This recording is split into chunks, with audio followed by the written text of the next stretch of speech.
Don't laugh, I know you've noticed, I'm wearing glasses.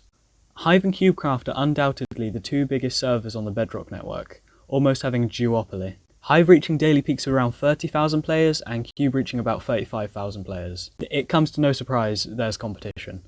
Today I'll be discussing, will Hive overtake CubeCraft in 2022?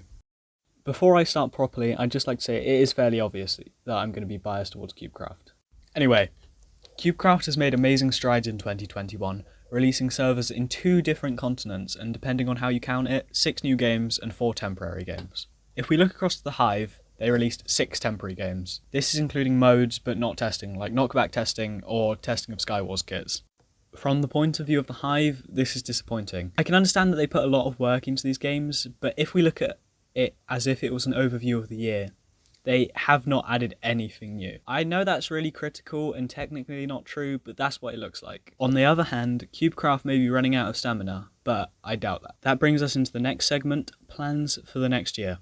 If we had to guess what the server's plans are for next year, if we look at CubeCraft, what the community wants is the following: skyblock end update, Among Slimes, and perhaps the transfer of other games from Java to Bedrock. The Hive community seems to want swarms. I hadn't heard of this before, and if you haven't either, it's basically a guild system. And if you don't know what a guild system is, it's basically a perk system for when somebody else gets rewards, you also get rewarded. Yes. Hive just uploaded a thing onto their forum saying what their plans are for 2022, so I'm just going to do a quick overview of that.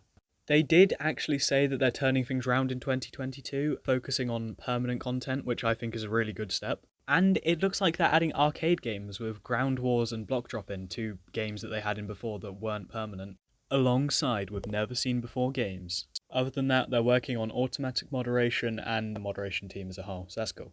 Anyway, back on with what everyone was talking about before. I feel the problem with Hive is that it doesn't have any hype in it at the moment. A guild system would be nice, but as somebody who doesn't play the Hive, it doesn't encourage me to play their server. But CubeCraft, on the other hand, I want to play Skyblock. I want these new game modes. Personally, I've been asking for Assassins, an FFA-like game mode, where you can slowly upgrade yourself. It is apparently really boring, but I want to play it. A general suggestion for either of these servers is just to bank on prisons. Currently, there's no way to play prisons for free unless you have access to non-featured servers, but you know, that's always slightly dodgy. Anyway, that's that for the video. I hope you enjoyed, and I can't wait to see what the future holds. Hive and CubeCraft are undoubtedly the 2 biggest servers on the server. What?